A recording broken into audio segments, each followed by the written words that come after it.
जय हिंद दोस्तों। Welcome to maximum marks. भारतीय इतिहास की दृष्टि से वर्ष 1901 की प्रमुख घटनाएं।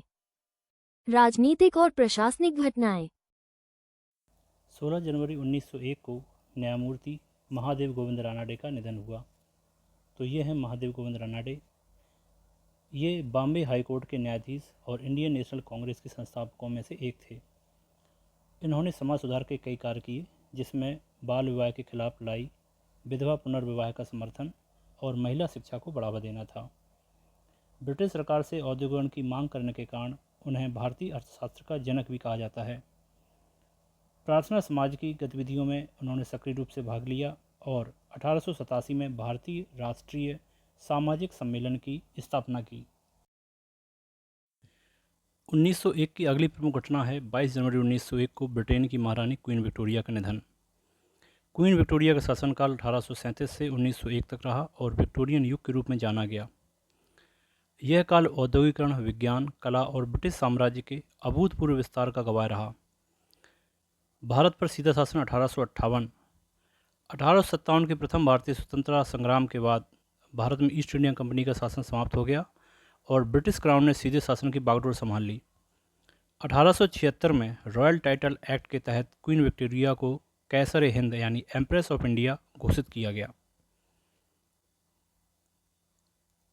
अगली प्रमुख घटना है 9 नवंबर 1901 को लॉर्ड कर्जन द्वारा उत्तर पश्चिम सीमा प्रांत NWFP यानी नॉर्थ वेस्ट फ्रंटियर प्रोविंस का गठन।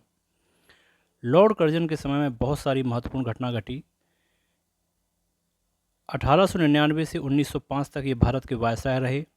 इनका कार्यकाल भारत के ब्रिटिश इतिहास में सबसे विवादित, सक्रिय और दूरगामी परिणामों वाला माना जाता है। कलकत्ता निगम अधिनियम 1899। इस अधिनियम के माध्यम से कलकत्ता म्यूनिसिपल कॉरपोरेशन में निर्वाचित भारतीय सदस्यों की संख्या घटा दी गई और सरकारी ब्रिटिश सदस्यों का बहुमत बढ़ा दिया गया। इससे स्थानीय सुशासन की स्वतंत्रता कमजोर हुई। ये लॉर्ड कर्जन के समय में बनाया गया था। अगला अधिनियम जो पास किया गया वो था पंजाब भूमि अलगाव अधिनियम। इसके तहत साहूकारों द्वारा किसानों की भूमि को जब्त करने या हड़पने पर रोक लगाई गई ताकि किसानों को बचाया जा सके। ये दो प्रमुख अधिनियम थे जो लॉर्ड कर्जन के समय में बनाए गए। अगला है पुलिस सुधार 1902।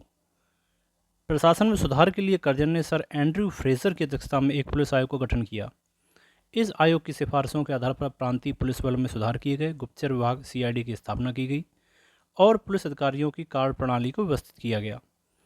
अगला है एजुकेशनल रिफॉर्म्स, जिसमें भारतीय विश्वविद्यालय अधिनियम, Indian universities act 1904, sir Thomas Raleigh आयोग की सिफारिश पर यह अधिनियम लाया गया था। उद्देश्य था विश्वविद्यालयों पर सरकारी नियंत्रण को बढ़ावा देना। प्राथमिकी और तकनीकी शिक्षा पर भी ध्यान दिया गया तथा पूसा बिहार में कृषि अनुसंधान संस्थान की स्थापना की गई।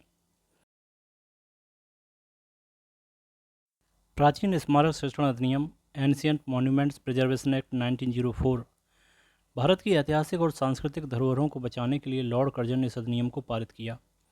इसके तहत भारतीय पुरातत्व सर्वेक्षण विभाग यानी आर्कियोलॉजिकल सर्वे ऑफ इंडिया, जिसे ASI के नाम से भी जाना जाता है, को पुनर्गठित किया गया तथा ताजमहल सहित देश के अन्य ऐतिहासिक स्मारकों की मरम्मत और संरक्षण का कार्य किया गया। अगला है बंगाल का विभाजन। यह लॉर्ड कर्जन के कार्यकाल की सबसे विवादशील और महत्वपूर्ण घटना थी। प्रशासनिक सुधार का तर्क देकर उसने 20 जुलाई 1905 को बंगाल को दो भागों, ईस्ट बंगाल और वेस्ट बंगाल में बांटने की घोषणा की। इसका परिणाम ये हुआ कि इसके विरोध में पूरे देश में स्वदेशी आंदोलन शुरू हो गया और अंग्रेजों की फूट डालो और राज करो की नीति सभी के सामने आ गई। दिसंबर 1901 कलकत्ता अधिवेशन, भारतीय राष्ट्रीय कांग्रेस का 17वां अधिवेशन। इसी में महात्मा गांधी ने पहली बार कांग्रेस के मंच से भाग लिया। भारतीय राष्ट्रीय कांग्रेस का 17वां अधिवेशन 26 से 28 दिसंबर 1901 को कलकत्ता में हुआ। अध्यक्षता की प्रख्यात पारसी नेता दिनसौ एडुल्ची वाचा ने। अधिवेशन की सबसे बड़ी विशेषता थी महात्मा गांधी का पहली बार कांग्रेस के मंच पर उपस्थित होना। यह पहला मौका था जब गांधी जी कांग्रेस के किसी अधिवेशन में शामिल हुए।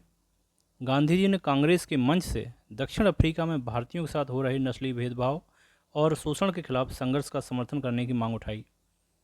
अधिवेशन में गरीब वर्ग की समस्याओं पर विशेष ध्यान दिया गया और उन्हें गरीबी से बाहर निकालने के उपायों पर चर्चा हुई।